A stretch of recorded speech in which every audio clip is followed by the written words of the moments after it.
Hello everyone. Welcome to your YouTube channel Commerce Guru in Hazaribagh. तो आज हम लोग डिस्कस करेंगे क्लास 11 का वीवीआई क्वेश्चन। ठीक है, जो एग्जाम के पॉइंट ऑफ व्यू से बहुत ही इंपॉर्टेंट होगा, राइट। और ये 100% आपके एग्जाम में पूछे जाएंगे, तो याद रखेंगे। आपको आज मैं जो क्वेश्चन बताऊंगा ये सब सारे क्वेश्चन का आप प्रैक्टिस कर लेना अच्छे तरीके से, और एग्जाम में ये सब सारे क्वेश्चन पूछे जाएंगे, राइट। तो ध्यान देंगे, आपका यहाँ पे आज जो हम लोग सॉल्यूशन करेंगे वो क्लास 11 का होगा। सब्जेक्ट लेखा शास्त्र यानी कि अकाउंटेंसी, जिसमें आपको समय दिया जाएगा 1 घंटा 30 मिनट का, राइट। और टोटल मार्क्स जो होगा आपका 40 मार्क्स का होगा, राइट। इसके लिए आप एग्जाम का अगर तैयारी कर रहे हैं तो उसके लिए कुछ आपको यहाँ पे सबसे फर्स्ट आपका कुछ निर्देश दिए रहते हैं जो सामान्य होते हैं, इसको आप ध्यान से समझेंगे। सबसे पहला बोला जा रहा है कि सभी प्रश्न अनिवार्य हैं, यानी कि जितने भी क्वेश्चन है हर एक क्वेश्चन का आंसर देना जरूरी है, राइट। दूसरा नंबर दिया हुआ है, उसमें बोल रहा है कि प्रश्नों की कुल संख्या आपके पास जो होंगे वो 40 होंगे, यानी कि टोटल नंबर्स ऑफ क्वेश्चन होंगे 40, राइट। और तीसरा यहाँ पे इंपॉर्टेंट जो निर्देश है यानी कि पॉइंट है, यहाँ बोल रहा है प्रत्येक प्रश्न जो होंगे वो एक एक नंबर का होगा, यानी कि जितने भी क्वेश्चन है हर एक क्वेश्चन आपका एक एक मार्क्स का होगा, राइट। और अगला यहाँ पर जो पॉइंट आपका यहाँ पे दिया हुआ है, बोला जा रहा है कि प्रत्येक प्रश्न के लिए आपके पास जो विकल्प होंगे वो 4 विकल्प होंगे। इनमें से कोई एक विकल्प जो होगा वो सही होगा, राइट। सही विकल्प जो होगा उसको आपको सेलेक्ट करना है, राइट। और लास्ट ऑप्शन यहाँ पे दिया हुआ है कि बोला जा रहा है कि गलत उत्तर करने के लिए कोई भी अंक काटे नहीं जाएंगे, यानी कि कोई भी आंसर अगर आप गलत कर देते हो तो उसके लिए आपका किसी भी तरह का कोई मार्क्स आपका काटा नहीं जाएगा, राइट। तो अब बिल्कुल भी देर ना करते हुए आपके स्क्रीन पे यहाँ पे क्वेश्चन नंबर 1 आ चुका है, राइट। ये जो क्वेश्चन नंबर 1 है उसको आप ध्यान से देखेंगे। Question number 1, right. बोला जा रहा है कि the process of recording, classifying and summarizing all business transaction in order is noun, financial result is called। यानी कि जिसमें आपका रिकॉर्डिंग होता है, जिसमें आपका क्लासिफाइंग होता है, जिसमें आपका समराइजिंग होता है, उस सारे प्रोसेस को जो बिजनेस के ट्रांजैक्शन को रिकॉर्ड करने में लगता है फाइनेंशियल रिजल्ट को पाने के लिए, उसको हम लोग क्या कहते हैं? तो उसको हम लोग अकाउंटिंग कहते हैं, राइट। उसको क्या बोलेंगे हम लोग? अकाउंटिंग। तो इसका राइट आंसर आपका ए हो जाएगा, राइट। तो ध्यान देंगे, नेक्स्ट क्वेश्चन की ओर हम लोग बढ़ेंगे। और नेक्स्ट क्वेश्चन नंबर 2 आपका स्क्रीन पे यहाँ पे इस चीज को आप ध्यान से पढ़ेंगे। आज मैं जितने भी क्वेश्चन कराने वाला हूँ सारा एग्जाम के पॉइंट ऑफ व्यू से बहुत ही इंपॉर्टेंट होगा, राइट। इसमें से लगभग क्वेश्चन आपका 80 to 70% लगभग क्वेश्चन आपके एग्जाम में टेली करेंगे, राइट। तो अच्छे से इसको पढ़ के जाएंगे, 2 बार 4 बार आप जितने बार मर्जी पढ़ सकते हैं, राइट। यहाँ पे क्वेश्चन नंबर 2 आपके स्क्रीन पे यहाँ पे दिखाया जा रहा है। बोला जा रहा है कैश गुड्स और assets invested by the proprietor in the business for earning profit is called. ये क्वेश्चन में बहुत मजेदार चीज है, इसको ध्यान से समझेंगे। यहां पर क्वेश्चन में आपको कहा क्या जा रहा है कि जिसमें कैश गुड्स और एसेट्स जो इन्वेस्ट किया जाता है, प्रोप्राइटर का मतलब हो गया मालिक, जो बिजनेस में इन्वेस्ट करते हैं किस चीज के लिए? तो प्रॉफिट कमाने के लिए, उसको हम लोग क्या कहते हैं? तो ध्यान देंगे, इसका आप यहाँ डायग्राम से समझेंगे, एंटिटी कंसेप्ट से। ये हमारा क्या है कि मालिक है और ये उसका ये बिजनेस है, राइट। तो याद रखेंगे, ये मालिक अपने बिजनेस में कैश लगाता है, कैपिटल लगाता है और एसेट्स लगाता है, गुड्स लगाता है। तो ये जो भी चीज कभी भी मालिक अपने बिजनेस में लगाता है उसको हम लोग कैपिटल ट्रीट करते हैं, राइट। उसको हम लोग क्या ट्रीट करेंगे? Capital, right. ध्यान देंगे, मालिक, ये कंसेप्ट बहुत अच्छे से आप समझेंगे कि मालिक कभी भी अपने बिजनेस में कुछ भी लगाए, या फिर हमारा वो कैश हो, या फिर वो हमारा गुड्स हो, या फिर हमारा एसेट्स हो, उसको हम लोग क्या कहते हैं? पर्पस होना चाहिए प्रॉफिट अर्न करने के लिए, यानी कि प्रोप्राइटर के द्वारा इन्वेस्ट किया गया हो, उसको हम लोग एज अ कैपिटल ट्रीट करते हैं। इसका राइट आंसर हो जाएगा कैपिटल, राइट। और नेक्स्ट क्वेश्चन नंबर 3 जो आपका स्क्रीन पे है, यहां पर क्वेश्चन नंबर 3 बोल रहा है कि the institute of chartered accountants of India was set up in, यानी कि यहाँ पे चार्टेड अकाउंटेंट जो इंडिया में सेटअप किया गया था वो कब किया गया था? 1949 फर्स्ट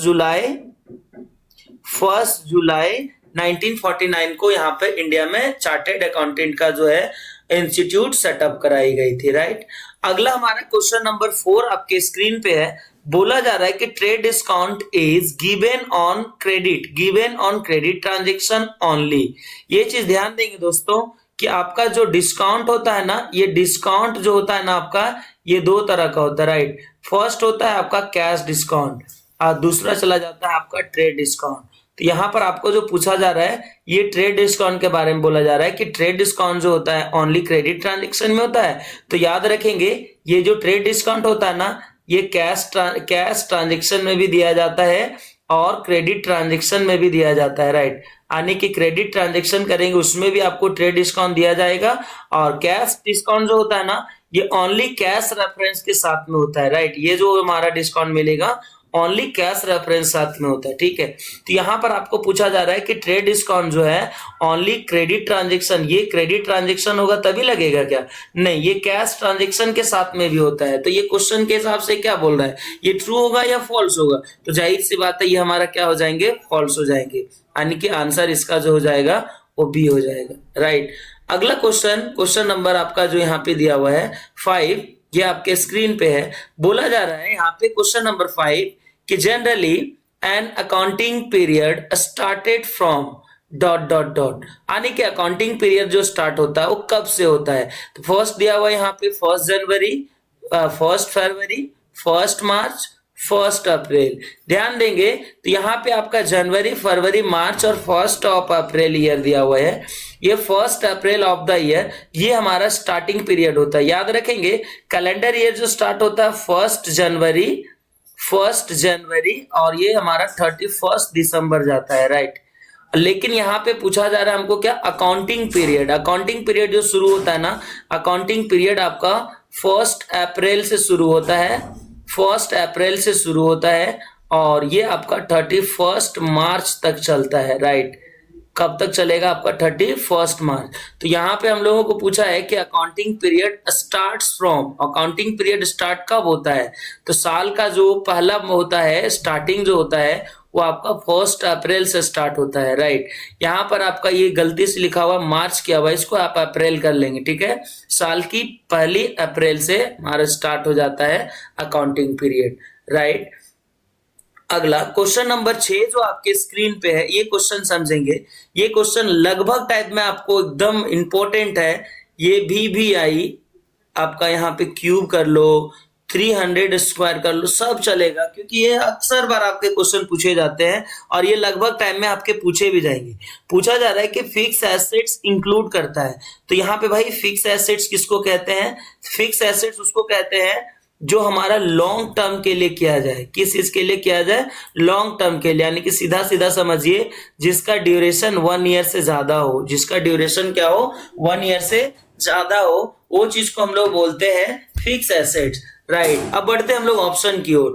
ऑप्शन में दिया हुआ है कि क्लोजिंग स्टॉक। तो ध्यान देंगे दोस्तों, यहां पर स्टॉक का बात किया जा रहा है। तो स्टॉक क्या है कि कोई पर्टिकुलर टाइम में ये हमारा स्टॉक चेंज होता है, तो ये हमारा कभी भी फिक्स नहीं हो सकता है।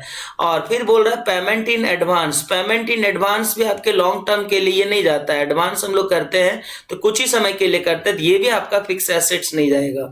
और तीसरा नंबर में दिया हुआ लैंड। तो ध्यान देंगे लैंड हमारा है, जमीन है, भूमि, ये हमारा ये फिक्स एसेट्स होता है। ये लंबे समय तक चलते हैं, ये हमारा लंबे समय तक चलते हैं, लॉन्ग टर्म बेनिफिट देते हैं। और ये जो कैश दिया हुआ है ना, ये कैश भी आपका ड्यूरिंग द ईयर चेंज होते रहता है। ध्यान देंगे ये स्टॉक भी जो है ये आपका करंट एसेट्स है, एडवांस पेमेंट भी आपका करंट एसेट्स है, और यहाँ पर आपका जो दिया हुआ है कैश, ये भी आपका करंट एसेट्स है। तो आपको यहाँ पे पूछा गया है कि फिक्स एसेट्स किसको इन्वॉल्व करेगा? तो ये जो भूमि है इसको इन्वॉल्व करेगा, राइट। और नेक्स्ट क्वेश्चन नंबर आपका 7 जो है बहुत ही इंपॉर्टेंट है, मजेदार है। इसमें बोला जा रहा है कि आपका यहाँ पे चालू संपत्ति, that means current assets include. Current assets किसको कहते हैं? तो करंट एसेट्स हमारा जो शॉर्ट टर्म के लिए चले, किसके चलिए? शॉर्ट टर्म के लिए जो चलता है, जिसका ड्यूरेशन 1 ईयर, जिसका ड्यूरेशन 1 ईयर से क्या हो, कम हो, जिसका ड्यूरेशन 1 ईयर से क्या हो, कम हो, उसको हम लोग बोलते हैं करंट एसेट्स। तो ध्यान देंगे, ये फर्स्ट दिया हुआ है गुडविल। ध्यान देंगे, गुडविल जो हमारा होता है ना, ये फिटिशियस एसेट्स भी होता है और करंट एसेट्स भी होता है। तो गुडविल हमारा कभी भी हमारा करंट एसेट्स नहीं बन सकता है। यहाँ पर हम इसको ट्रीट करेंगे फिक्स एसेट्स, राइट। और यहाँ पे प्लांट है, ये भी हमारा फिक्स एसेट्स है, और ये भी हमारा क्या है, फिक्स एसेट्स।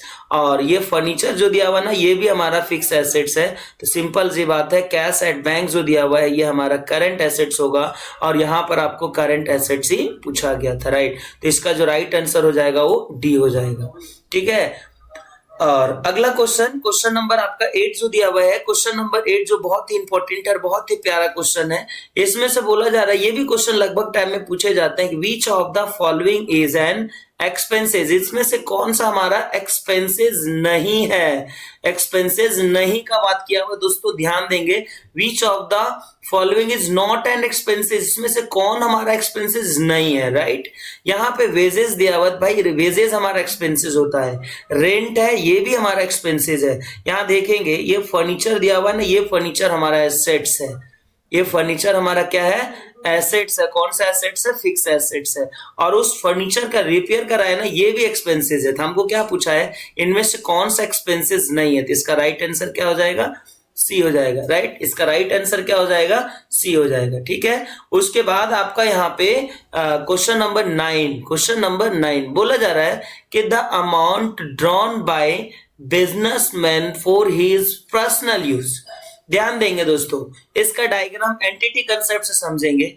ये आपका है, क्या बोला जा रहा है कि यहां पर बोला जा रहा है क्वेश्चन में कि the amount drawn by businessman, ये हमारा बिजनेसमैन है और ये बिजनेस है इसका, ठीक है। ये बिजनेस से, ये बिजनेसमैन क्या करता है, ये पर्सनल यूज के लिए कुछ यहां से क्या है कि अमाउंट को विड्रॉ कर लेता है। इसको हम लोग क्या ट्रीट करते हैं, तो ध्यान देंगे, इसको हम लोग ड्रॉइंग ट्रीट करते हैं। क्या ट्रीट करेंगे, ड्रॉइंग।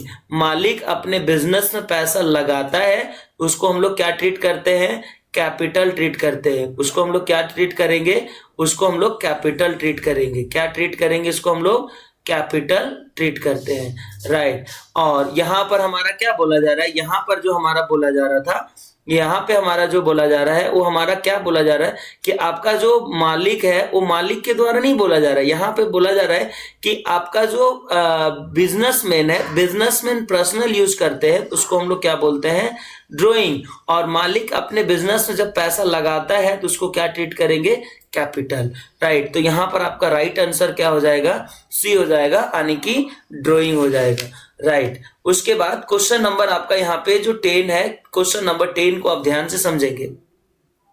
क्वेश्चन नंबर 10 में बोला जा रहा है कि the concept that a business enterprise will not be sold और liquidate in the near future is known as, यानी कि यह अवधारणा के निकट भविष्य में एक व्यावसायिक उद्यम को बेचा या परिसमाप्त नहीं किया जाएगा डॉट डॉट डॉट के रूप में जाना जाता है। यानी कि अगर एक ऐसे अवधारणा को बताइए जो निकट भविष्य में व्यवसाय या उद्यम को बेचा या परिसमाप्त नहीं किया जा सकता है, उसको हम लोग क्या कहते हैं, वो चीज के बारे में हम लोगों को यहाँ पे बताना है, राइट। तो सबसे पहला बोला जा रहा है कि monetary unit concept, going concern concept और matching concept, none of these. तो ध्यान देंगे दोस्तों, ये सब सारा जो हमारा कंसेप्ट चलता है वो गोइंग कंसर्न कंसेप्ट में चलता है, राइट। किस में चलेगा, गोइंग कंसर्न कंसेप्ट में चलेगा, राइट। और इसके बाद आपका यहाँ पर जो क्वेश्चन नंबर 11 है, क्वेश्चन नंबर 11 की ओर हम लोग बढ़ते हैं। क्वेश्चन नंबर 11 आपका यहाँ पे क्या बोला जा रहा है, क्वेश्चन नंबर 11 में आपका यहाँ पे कहा जा रहा है कि business entity concept state that, यानी कि व्यवसायिक इकाई अवधारणा में कहा जाता है कि, कब कहा जाता है, तो इसका ऑप्शन यहाँ पे दिया हुआ, first option, business is considered to be separate from its owner, यहाँ पे व्यवसाय को उसके मालिकों से अलग माना जाता है। और दूसरा बोल रहा है business entity is for profit, व्यवसायिक इकाई लाभ के लिए है।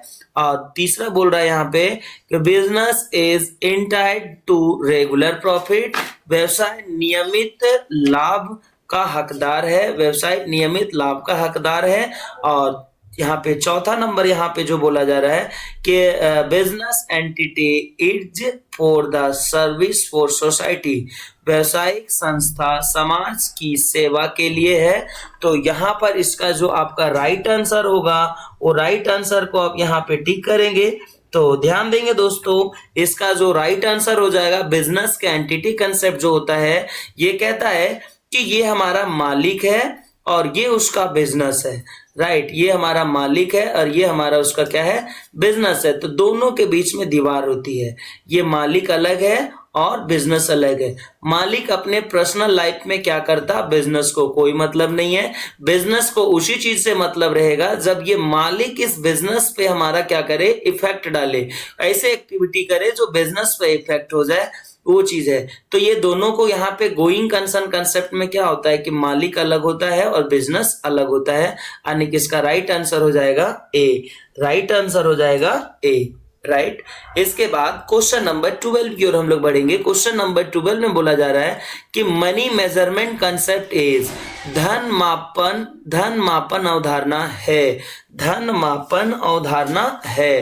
पहला यहाँ पर क्या बोला जा रहा है कि फर्स्ट बोल रहा है applicable to all financial transaction only, applicable to all non financial transaction only, और तीसरा बोल रहा है applicable to all financial और non financial transaction और none of these। तो ध्यान देंगे, मनी मेजरमेंट जो होता है ना, मनी मेजरमेंट कंसेप्ट जो होता है ना, ये एप्लीकेबल होता है ऑल फाइनेंशियल ट्रांजेक्शन ओनली, यानी कि फाइनेंशियल ट्रांजेक्शन के लिए ही हमारा होता है। तो इसका राइट आंसर हो जाएगा 12 का ए।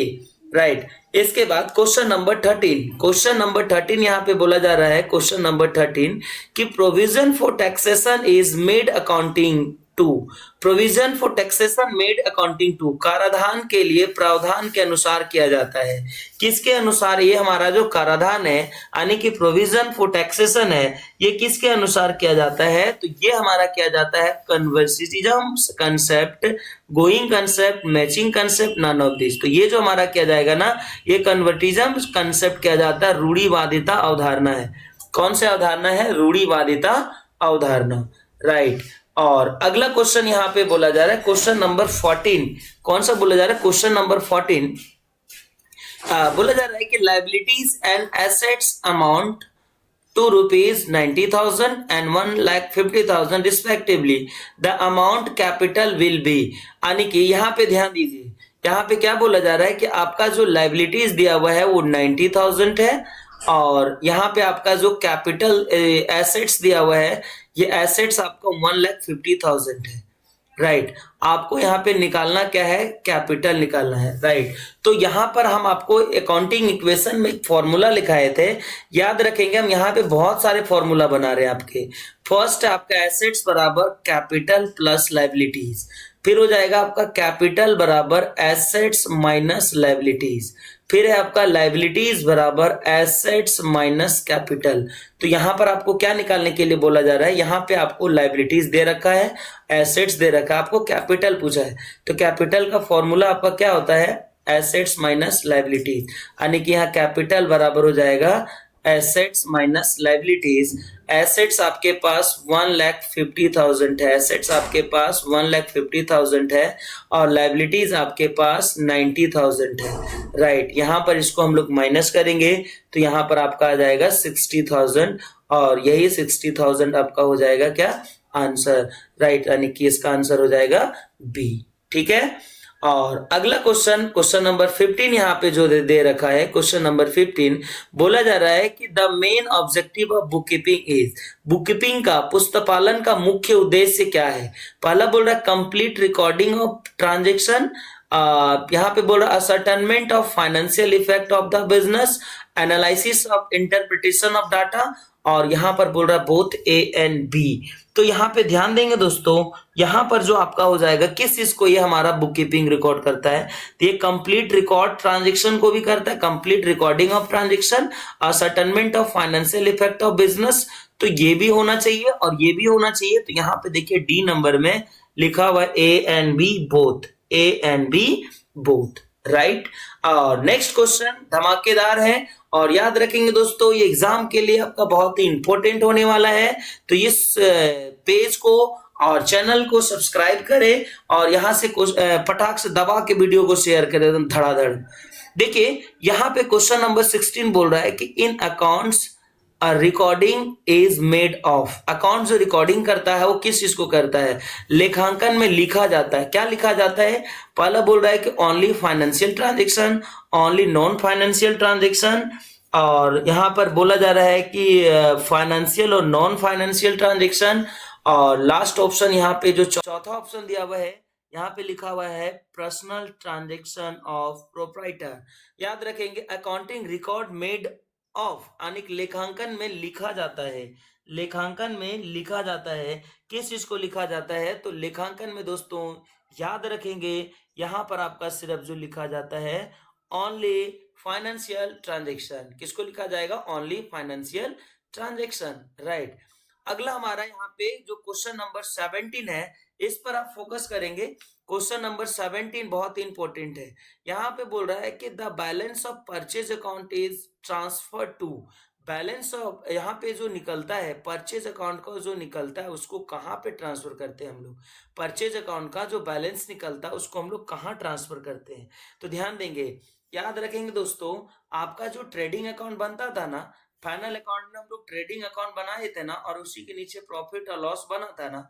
तो ट्रेडिंग में हम लोग याद रखेंगे परचेज का जो भी चीज हमारा आता था ट्रेडिंग अकाउंट में जाता था, याद होना चाहिए। देखिए प्रॉफिट और लॉस में किसको लिखते हैं, प्रॉफिट और लॉस में हम लोग क्यों क्या लिखते हैं, जितने भी हमारा नॉमिनल आइटम होते हैं उसको हम लोग यहाँ पे शो करते हैं रिसीव्ड और पे को, जो हमारा क्या होता है बिजनेस के प्रॉफिट, नेट प्रॉफिट और नेट लॉस को बताता है। पीएल अप्रोप्रिएशन अकाउंट क्या होता है, तो ध्यान देंगे दोस्तों, PL appropriation account, PL appropriation account एक ऐसा अकाउंट होता है जो नेट प्रॉफिट को पार्टनर्स में बांटने के लिए बनाई जाती है, जिसका हमें यहाँ पे कोई रिक्वायरमेंट है नहीं, ये पार्टनरशिप में जरूरत पड़ता है, राइट। और यहाँ पे बोल रहा है प्रॉफिट एंड लॉस एडजस्टमेंट, ये भी हमारा नहीं आएंगे।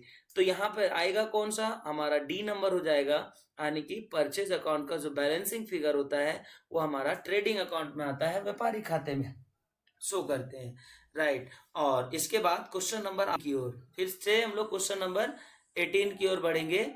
तो ध्यान देंगे दोस्तों, क्वेश्चन नंबर 18 यहाँ पे जो आपका कहा जा रहा है, क्वेश्चन नंबर 18 कौन सा, क्वेश्चन नंबर 18 बोला जा रहा है purchase of plant for cash.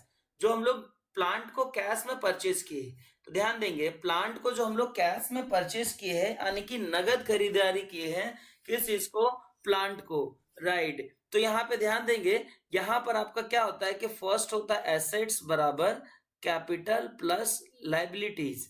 तो यहाँ पर यह अकाउंटिंग इक्वेशन में कॉलम होता है, इधर में होता है कैश का, स्टॉक का, और फिर हम लोग यहाँ पे प्लांट को परचेज किया तो प्लांट को दिखाएंगे, और फिर यहाँ पर हमारा प्लस करेंगे डेटर को दिखाएंगे, और बराबर में हमारा क्रेडिटर चला जाएगा, और फिर हमारा एक यहीं पर और हम लोग कैपिटल को शो करते हैं, राइट। अकाउंटिंग इक्वेशन में आप इसको पढ़े होंगे, और अकाउंटिंग इक्वेशन में इस चीज को मैं बताया था, इस चीज को आप ध्यान देंगे। यहाँ पर बोला जा रहा है कि प्लांट आप कैश में परचेज किए हैं, तो प्लांट में आप अगर खरीदे तो प्लांट आपका क्या हो जाएगा, प्लस हो जाएगा, और कैश क्या हो जाएगा, माइनस हो जाएगा, राइट। तो यहाँ पे ये अकाउंटिंग इक्वेशन के बारे में बोला जा रहा है, यानी कि एसेट्स में किसी भी तरह का कोई बदलाव हुआ क्या। अगर मान लीजिए प्लांट हमारा 100 रुपए का था, तो कैश हमारा 100 रुपये से गया है, प्लांट 100 रुपए से आया है तो कैश हमारा 100 रुपया से गया है, राइट। फर्स्ट नंबर बोल रहा है कि डिक्रीज टोटल एसेट्स, नहीं टोटल एसेट्स कम नहीं हुआ है। दूसरा बोल रहा है कीप टोटल एसेट्स अनचेंज, तो ये सही है, कुल संपत्ति में कोई बदलाव नहीं आया है। डिक्रीज इंक्रीज नहीं होंगे, इंक्रीज टोटल एसेट्स नहीं होंगे, नन ऑफ दिस भी नहीं जाएंगे, तो इसका राइट आंसर हो जाएगा बी, राइट। इसके बाद यहाँ पर आपका क्वेश्चन नंबर 19 है, बोला जा रहा purchase of plant for credit, same वही चीज आया, यहाँ पर हमारा प्लांट का है और इधर में हमारा क्या जाता है क्रेडिटर, हमारा एसेट्स इधर ध्यान देंगे। यहाँ पर इसको भी हम अच्छे तरीके से समझा रहे हैं, आपको समझेंगे। एसेट्स बराबर क्या होता है, कैपिटल प्लस लाइबिलिटीज, एसेट्स बराबर क्या होगा, कैपिटल प्लस लाइबिलिटीज। इधर में एसेट साइड में आ जाता है कैश, एसेट साइड में आ जाएगा कैश, और प्लस करेंगे इधर में हम लोग स्टॉक, और फिर यहीं पर प्लस कर देंगे हम लोग, क्या चीज को परचेज किया था, प्लांट, और फिर यहीं पर प्लस हो जाएगा हमारा डेटर, प्लस क्या हो जाएगा, डेटर, और फिर हमारा इक्वल टू इधर में करेंगे क्रेडिटर, इधर में क्या आ जाएगा, क्रेडिटर, और फिर प्लस यहीं पर कर देंगे हम लोग क्या, कैपिटल, प्लस क्या करेंगे, कैपिटल, राइट। तो यहाँ पे क्या बोला जा रहा है, purchase of plant for credit. अगर हम लोग प्लांट को क्रेडिट में खरीदे, ध्यान देंगे, या तो कैश खरीदो या फिर क्रेडिट में खरीदो, कोई फर्क नहीं पड़ता, प्लांट आपका क्या हो जाएगा, प्लस हो जाएगा। अब याद रखेंगे यहाँ क्रेडिट में परचेज हुआ है तो कैश के बदले में कैश दिया होगा क्या, नहीं, इसमें क्या हो जाएगा, जीरो। स्टॉक में भी हमारा क्या हो जाएगा, जीरो, और डेटर में भी क्या हो जाएगा, जीरो। लेकिन याद रखेंगे दोस्तों, ये क्रेडिटर तो हमारा बढ़ गया ना भाई, उधार में लिए तो ये क्रेडिटर तो प्लस हो गया ना, और फिर कैपिटल क्या हो जाएगा, जीरो। यानी कि यहाँ पर जो आपका हो रहा है वो क्या हो रहा है, तो ये एसेट साइड में भी हमारा बढ़ रहा है और लाइबिलिटी साइड में भी बढ़ रहा है, दोनों साइड बढ़ रहा है। तो यहाँ पे पहला क्या बोल रहा है कि डिक्रीज टोटल एसेट्स, नहीं, टोटल एसेट्स नहीं घट रहा है। दूसरा बोल रहा है keep total assets unchanged, total assets unchanged है, तो यहाँ बिल्कुल टोटल एसेट्स तो अनचेंज तो है। फिर बोल रहा है यहाँ पे कि टोटल एसेट्स इंक्रीज है और नन ऑफ दीज है, क्या चीज बोला जा रहा है, नन ऑफ दीज। तो इसका क्या हो जाएगा कि टोटल एसेट्स अनचेंज कैसे नहीं हुआ, चेंज तो हुआ ना भाई, प्लांट बढ़ रहा है तो अनचेंज कहाँ है, ये तो हमारा चेंज हो जा रहा है ना, ये भी नहीं होगा। तो इसका राइट आंसर हो जाएगा कि टोटल एसेट्स जो है वो इंक्रीज कर जाएगा, टोटल एसेट्स क्या हो गया, इंक्रीज हो गया, राइट। और क्वेश्चन नंबर 20, क्वेश्चन नंबर 20 यहाँ पे ध्यान देंगे, बोला जा रहा है कि this account indirectly represents a person और पर्सन, इसमें से कौन से अकाउंट हमारा पर्सन और पर्सन को रिप्रेजेंट करता है। तो पहला बोल रहा है natural person account, natural person account में क्या होता है कि हमारा इसमें सिर्फ ह्यूमन बींग को रिप्रेजेंट करता है, जैसे राम, श्याम, सोहन, रोहन। और फिर बोल रहा है indirect personal account, indirect personal account भी नहीं जाएगा, पर ये जो रिप्रेजेंटेटिव पर्सनल अकाउंट होता है ना, इसमें पर्सन टू पर्सन रिप्रेजेंट करता है, किसको रिप्रेजेंट करेगा, person to person, person to person, यानी कि अकाउंट रिप्रेजेंट एनी पर्सन। तो इसका राइट आंसर जो हो जाएगा वो क्या हो जाएगा, सी हो जाएगा, पीस का राइट आंसर जो हो जाएगा वो सी हो जाएगा, राइट। इसके बाद अगला क्वेश्चन है क्वेश्चन नंबर 21, बोला जा रहा है कि which of the following transaction is not an financial character, इसमें से कौन सा जो है वो फाइनेंशियल कैरेक्टर का नहीं है, फाइनेंशियल ट्रांजेक्शन यानी कि फाइनेंशियल कैरेक्टर का नहीं है। तो पहला बोल रहा है purchase of goods on credit, purchase on goods, purchase of goods on credit. ध्यान देंगे अगर आप उधार खरीदोगे भाई तो फाइनेंशियल ट्रांजेक्शन का है, बाद में पैसा मिल जाएगा। परचेज ऑफ बिल्डिंग ये भी है, पेमेंट टू सैलरी ये भी है, पर स्ट्राइक जो लगता है ना, एम्प्लॉइज जो स्ट्राइक लगाते हैं ना, ये हमारा फाइनेंशियल कैरेक्टर का नहीं होता है, ठीक है। अगला अगला नंबर में है, ये इंपॉर्टेंट क्वेश्चन है 22 नंबर भाई, ये बार बार पूछा जाता है, इसमें वर्ड यहाँ पर मशीन है ना, यहाँ पे चेंज करेगा, बाकी क्वेश्चन में यही रहता है। Machine account is, machine account क्या है, पर्सनल अकाउंट में जाएगा, नॉमिनल अकाउंट में जाएगा, तो रियल अकाउंट में जाएगा। ध्यान देंगे दोस्तों, पर्सनल अकाउंट में सिर्फ पर्सन कंपनी, पर्सन कंपनी के नाम पर जो भी रहते हैं पर्सनल में आते हैं। नॉमिनल किसको बोलते हैं, तो ये हमारा इनकम, ये हमारा इनकम और एक्सपेंसेस, इनकम और एक्सपेंसेस से रिलेटेड होते हैं, उसको यहाँ पे शो करते हैं। कैसे जानेंगे कि इनकम और एक्सपेंसेस है, याद रखेंगे जिसका जो नाम है उसको वो ना बोल करके कुछ और नाम बोलेंगे तो ये हमारा नॉमिनल हो जाता है। और रियल में किसको शो करते हैं, तो रियल में हमारा जो आता है वो एसेट्स आता है। सीधा सीधा अगर याद रखा जाए तो नॉमिनल में उसको दिखाते हैं जिसका जो नाम है उसको ना बोल के कुछ और बोलेंगे तो ये हमारा हो जाएगा क्या, नॉमिनल। और एसेट्स उसको बोलते हैं जिसका जो नाम है उसको वही नाम बोलेंगे तो ये हो जाएगा एसेट्स। जैसे मान लीजिए ये हमारा बुक है, ठीक है, ये हमारा क्या है, ये बुक है। अगर ये बुक को हम आपको बोले बुक ही बोले, इस बुक को अगर हम बुक ही बोलेंगे तो ये हमारा हो जाएगा रियल। लेकिन यही बुक को हम बोल दे कि ये आपको क्या है, कि आपको प्राइस में मिला है, तो ये आपका क्या हो जाएगा, नॉमिनल। ये बुक अगर प्राइस बोल देंगे तो ये हो जाएगा नॉमिनल, पर ये बुक को हम केवल बुक ही बोलेंगे तब ये हो जाएगा रियल। और नॉन ऑफ दीज है। यहाँ बोल रहा है मशीन, तो मशीन को मशीन ही बोल रहे हैं ना, तो ये हमारा मशीन को मशीन ही बोल रहे हैं ना, तो ये हमारा हो जाएगा रियल अकाउंट। मशीन को मशीन ही बोल रहे हैं तो ये हमारा क्या हो जाएगा, रियल अकाउंट हो जाएंगे, राइट। अगला क्वेश्चन, क्वेश्चन नंबर 23, बोला जा रहा है क्वेश्चन नंबर 23 में कि बोल रहा है on 31 March 2012 after sale of goods worth 5000 he is left with the closing stock 8,000, this is, ये क्या कहलाएगा, यानी कि आपके पास मार्च 2012 को गुड्स को बेचने से आपको 5,000 था, उसको कम करने के बाद आपके पास क्लोजिंग स्टॉक 8,000 बचता है, तब ये क्या कहलाता है, ये हमारा एक इवेंट कहलाता है, ये ट्रांजेक्शन नहीं होगा, राइट। ये हमारा ट्रांजेक्शन विल इवेंट नहीं होगा, नाइदर ट्रांजेक्शन नॉर इवेंट भी नहीं होगा। इसका राइट आंसर क्या हो जाएगा, राइट आंसर हो जाएगा एन इवेंट। ये हमारा क्या कहलाएंगे, इवेंट कहलाएंगे, राइट। अगला क्वेश्चन, क्वेश्चन नंबर 24 जो दिया हुआ है, बोला जा रहा है कि debit balance nominal account shows. ध्यान देंगे, नॉमिनल अकाउंट के बारे में बोला जा रहा है, किस किस के बारे में बोल रहा है, नॉमिनल अकाउंट के बारे में बोला जा रहा है कि नॉमिनल जो हमारा होता है ना, इसका डेबिट बैलेंस होता है, एक क्रेडिट बैलेंस होता है, ये होगा डेबिट बैलेंस और ये हो जाएगा आपका क्रेडिट बैलेंस। ध्यान देंगे, डेबिट बैलेंस जो होता है ना, ये एक्सपेंसेस शो करता है, और क्रेडिट बैलेंस जो होता है ना, ये इनकम शो करता है। किसको शो करेगा, क्रेडिट बैलेंस आपका इनकम शो करेगा, क्रेडिट बैलेंस किस चीज को शो करेगा, इनकम को शो करेगा, और हमारा जो डेबिट बैलेंस होता है वो एक्सपेंसेस को शो करता है। तो यहाँ पे बोल रहा है डेबिट बैलेंस किस चीज को शो करेगा, तो ये हमारा एक्सपेंसेस को शो करता है, राइट। ये किसको शो करेगा, एक्सपेंसेस को शो करेगा, राइट। और क्वेश्चन नंबर आपका यहाँ पे 25 में बोला जा रहा है drawings comes under which account, drawing जो है वो कौन से अकाउंट में आते हैं, ड्रॉइंग जो हमारे होते हैं कौन से अकाउंट में आते हैं, तो ड्रॉइंग हमारा पर्सनल अकाउंट में आता है। ड्रॉइंग किस अकाउंट में आएगा, पर्सनल अकाउंट में आता है, रियल में हमारा नहीं आएगा, इम्पर्सनल अकाउंट में नहीं जाएगा, और नॉन ऑफ दीज हमारा नहीं होगा, राइट। तो इसका राइट आंसर क्या हो जाएगा, राइट आंसर पर्सनल अकाउंट हो जाएगा, ठीक है। इसके बाद अगला नंबर जो है आपका क्वेश्चन नंबर 26 बोल रहा है कि the basic unit of bookkeeping, पुस्तपालन की प्रारंभिक इकाई है, journal entry, totalling, balancing, none of these. तो पुस्तपालन का मतलब हो गया कि जो हमारा है ये बुक कीपिंग का जो हमारा है बेसिक यूनिट क्या है, तो इसका बेसिक यूनिट होता है रोजना, मचा, प्रविष्टि, जर्नल एंट्री, राइट। और क्वेश्चन नंबर 27 ध्यान देंगे दोस्तों, ये बड़ा मजेदार चीज है भाई, ये बार बार पूछा जाता है, बड़ा इजी है। बोला जा रहा है cash purchase of goods recorded in, देखिए परचेज बुक है पहला, परचेज बुक में क्या होता है, जब भी हमारा क्रेडिट में गुड्स को परचेज करें, किस चीज को परचेज करेंगे, गुड्स को, क्रेडिट परचेज ऑन गुड्स को क्रेडिट में परचेज करेंगे तो परचेज बुक में दिखाएंगे। सेल्स बुक में क्रेडिट सेल करेंगे, जब भी हम लोग गुड्स को क्रेडिट सेल में करेंगे तो हम लोग दिखाएंगे सेल्स बुक में। और कैश बुक में किसको दिखाते हैं, तो कैश बुक में कैश रिसिप्ट, किस चीज का दिखाया जाएगा, कैश रिसिप्ट एंड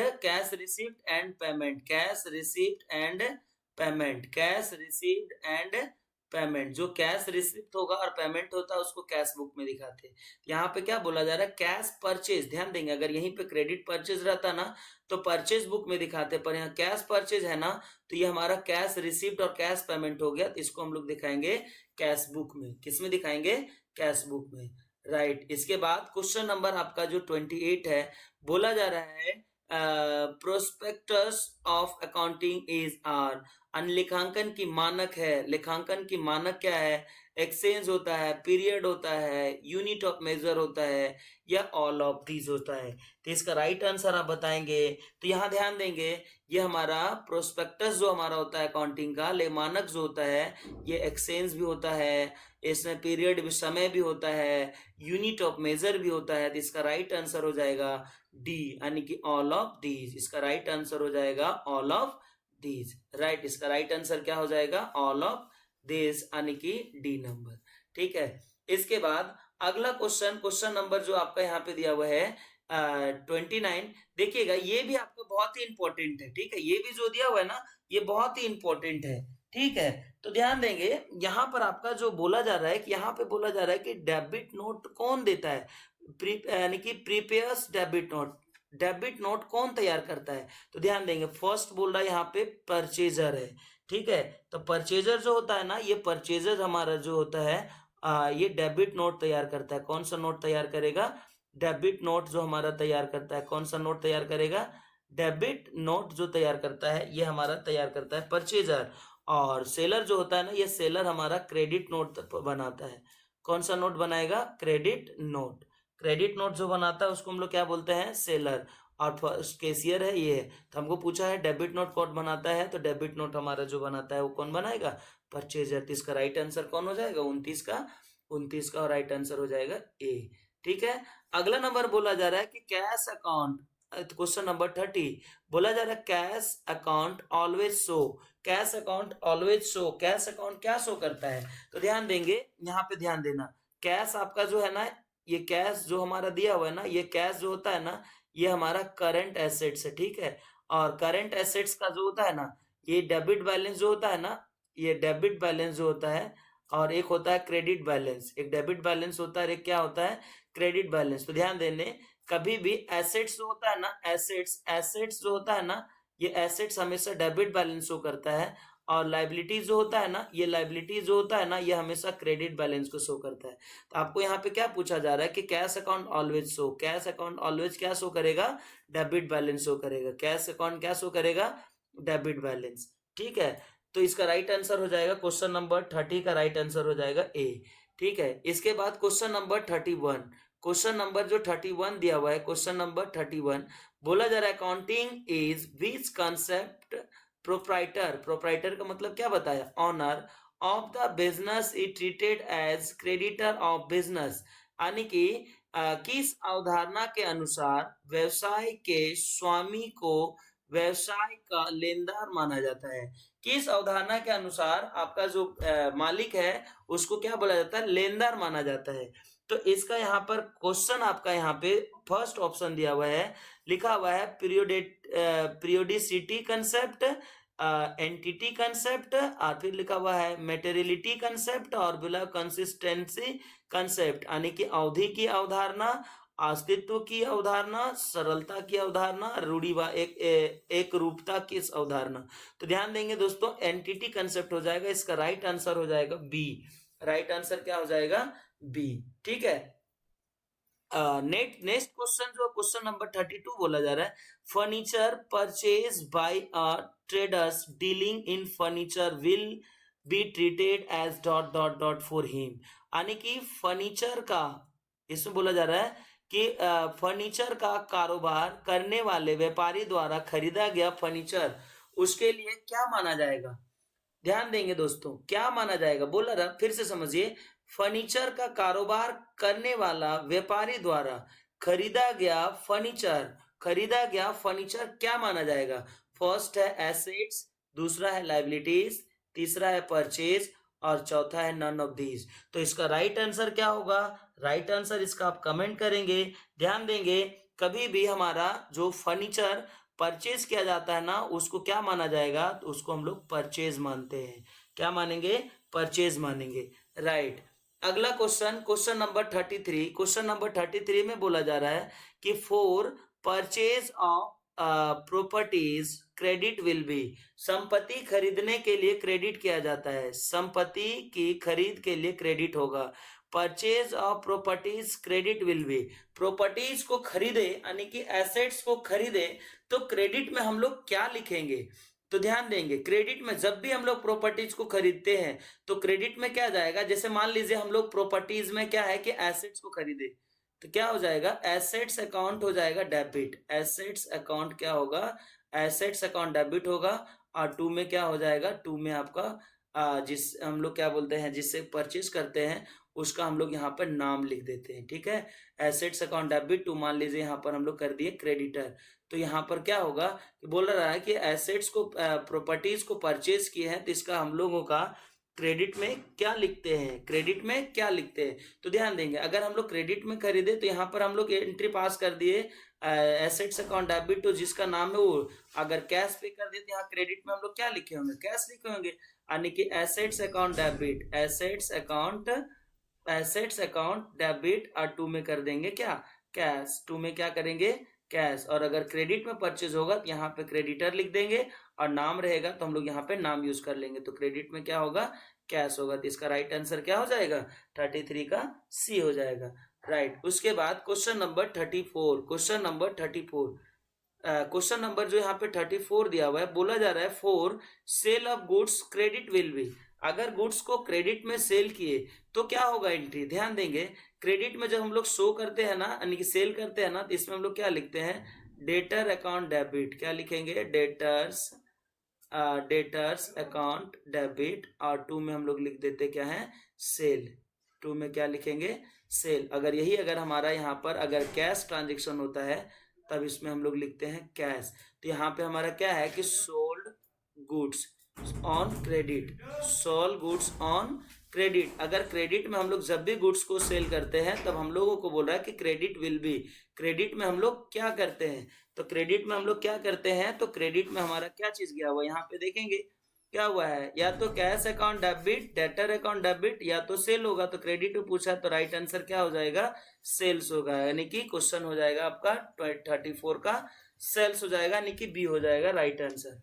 ठीक है, इसके बाद क्वेश्चन नंबर 35, इसके बाद क्वेश्चन नंबर 35 में यहाँ क्या बोला जा रहा है, बोला जा रहा है अंडर सोर्स डॉक्यूमेंट्स कम्स, यानी कि मूल प्रलेख के अंतर्गत आते हैं। पहला क्या बोला जा रहा है, रिसिप्ट, दूसरा क्या बोला जा रहा है, इनवॉइस एंड बिल, और तीसरा नंबर में है पे इन स्लिप और ऑल ऑफ दिस। तो जाहिर सी बात है दोस्तों कि इसमें जो आपका बोला जा रहा है इसमें क्या होगा, फर्स्ट बोला जा रहा है रिसिप्ट। जब भी सोर्स ऑफ डॉक्यूमेंट आता है तो इसमें हमारा रिसिप्ट भी शामिल होता है, वॉइस और बिल भी शामिल, इनवॉइस और बिल भी शामिल होंगे, पे इन स्लिप भी शामिल होंगे। तो इसका राइट आंसर क्या हो जाएगा, डी हो जाएगा, राइट। इसके बाद आपका अगला क्वेश्चन नंबर आपका जो दिया हुआ है 36, इसमें बोला जा रहा है trial balance is a personal account, impersonal account, schedule of balance, real account. तो इसका कमेंट करेंगे, फटाक से आप इसका कमेंट करेंगे, ध्यान देंगे। यहां पर आपका बोला ट्रायल बैलेंस क्या होता है, तो याद रखिएगा trial balance is a statement, trial balance एक स्टेटमेंट होता है जो शेड्यूल होता है, क्या होता है, शेड्यूल बैलेंस पे चलता है। लेजर के अकाउंट से जो हमारा बनाया हुआ रहता है उसी के आधार पर ये हमारा बनाया जाता है। पहला पर्सनल अकाउंट नहीं होगा, इम्पर्सनल अकाउंट नहीं होगा, रियल अकाउंट नहीं होगा। तो राइट आंसर इसका हो जाएगा सी, यानी कि शेड्यूल ऑफ बैलेंस, राइट। और अगला नंबर क्वेश्चन नंबर 37 बोला जा रहा है कि a note send by buyers on returns of goods, यानी कि बायर्स जो गुड्स को रिटर्न करता है इज कॉल्ड, उसको हम लोग क्या कहते हैं, यानी कि क्रेता के द्वारा माल वापसी पर भेजी जाने वाली चिट्ठा कहलाते हैं। क्या कहलाते हैं, जब माल वापस होगा, क्या चीज होगा, माल वापस होगा, माल वापस करेंगे तब उसको हम लोग कौन सा नोट भेजते हैं, डेबिट नोट भेजते हैं। दैट मीन्स परचेज किए हुए चीज को आप वापस कर रहे हैं तो परचेज में डेबिट नोट बनता है, तो आपको जो मांगा जाएगा वो डेबिट नोट ही मांगा जाएगा, right. Next question number 38, question number 38 में बोला जा रहा है which of the following is prepared on the basis of trial balance, निम्नलिखित में से कौन सा तलपट के आधार पे तैयार किया जाता है भाई। तो इसमें ध्यान देंगे जर्नल आपका तलपट पे नहीं बनता है, लेजर के बेसिस पे जर्नल बनाया जाता है। यहाँ पर हम लोगों को बोला जा रहा है कि आपका क्या होता है, ट्रायल बैलेंस किसके बेसिस, ट्रायल बैलेंस के बाद क्या बनाया जाता है, ट्रायल बैलेंस के बाद हमारा फाइनल अकाउंट बनता है। तो इसका राइट आंसर हो जाएगा सी, यानी कि पहला बनता है हमारा जर्नल, जर्नल को देखते हुए हम लोग तैयार करते हैं लेजर, और लेजर को देखते हुए हम लोग तैयार करते हैं ट्रायल बैलेंस, और ट्रायल बैलेंस को देखते हुए हम लोग बनाते हैं फाइनल अकाउंट। ट्रायल बैलेंस को देखते हुए हम लोग क्या बनाएंगे, फाइनल अकाउंट। तो इसका राइट आंसर हो जाएगा क्या, सी, ठीक है। और नेक्स्ट क्वेश्चन आपका नंबर आपका 39 है, राइट। क्वेश्चन नंबर 39, यहां पर ध्यान देंगे क्वेश्चन नंबर 39 जो दिया हुआ है, क्वेश्चन नंबर 39 यहाँ पे क्या बोला जा रहा है, इसमें बोला जा रहा है कि the capital of business is 75,000 and liabilities 25,000, total assets of business would be. ध्यान देंगे ये क्वेश्चन आपका अक्सर पूछे जाते हैं, ये सेट में भी एक क्वेश्चन ऊपर में बता दिया हूं। इसका फॉर्मूला क्या होता है, एसेट्स बराबर फॉर्मूला होता है कैपिटल प्लस लायबिलिटीज। तो यहां पर हम लोगों को क्या दे रखा है, फर्स्ट आपका देखिए कैपिटल है कितने रुपए, 75,000, कैपिटल आपका यहाँ हो जाएगा 75,000, और लायबिलिटीज आपका कितना दिया हुआ है, लायबिलिटीज आपका दिया हुआ है 25,000। ये दोनों ऐड कर देंगे टोटल कितने हो जाएंगे, 1 लाख हो जाएगा। टोटल कितना हो जाएगा, 1 लाख। तो इसका राइट आंसर देखिए ऑप्शन में आपका फर्स्ट है, राइट आंसर हो जाएगा क्या, 1 लाख, ठीक है। इसके बाद आपका यहाँ पर जो लास्ट और आखिरी क्वेश्चन होंगे ये बहुत इंपॉर्टेंट है, ध्यान देंगे। बोला जा रहा है if two sides of trial balance do not tally which account is open, यानी कि ट्रायल बैलेंस के दोनों तरफ अगर, यानी कि ट्रायल बैलेंस का एक डेबिट और क्रेडिट बैलेंस होता है ना, अगर इसमें भी और इसमें भी दोनों साइड अगर डेबिट बैलेंस और क्रेडिट बैलेंस दोनों का टेली नहीं करते, तो वैसे सिचुएशन में कौन सा अकाउंट हमारा ओपन होता है? तो वैसे सिचुएशन में हमारा सस्पेंस अकाउंट ओपन होता है, यानी कि उचंत खाता हमारा जिसको बोला जाता है हिंदी में, राइट। तो दोस्तों आई होप आपको समझ में आया होगा। आपका ये जो मॉडल सेट था ना, एग्जाम के पॉइंट ऑफ व्यू से बहुत ही इंपॉर्टेंट है, और इसमें जितने भी क्वेश्चन बताए गए हैं और बनाए गए सारा VBI है, और एग्जाम में आपका उम्मीद करते हैं कि इससे 80% आपका क्वेश्चन यही रहेगा, राइट। आप इसमें जितने भी PDF में आप अभी आपको बताया गया इस मॉडल सेट में, इसका लिंक आपको डिस्क्रिप्शन में मिल जाएगा, वहां से आप इसको डायरेक्टली डाउनलोड करके आप इसको डायरेक्टली पढ़ सकते हैं, राइट। तब तक के लिए आपको थैंक यू, धन्यवाद।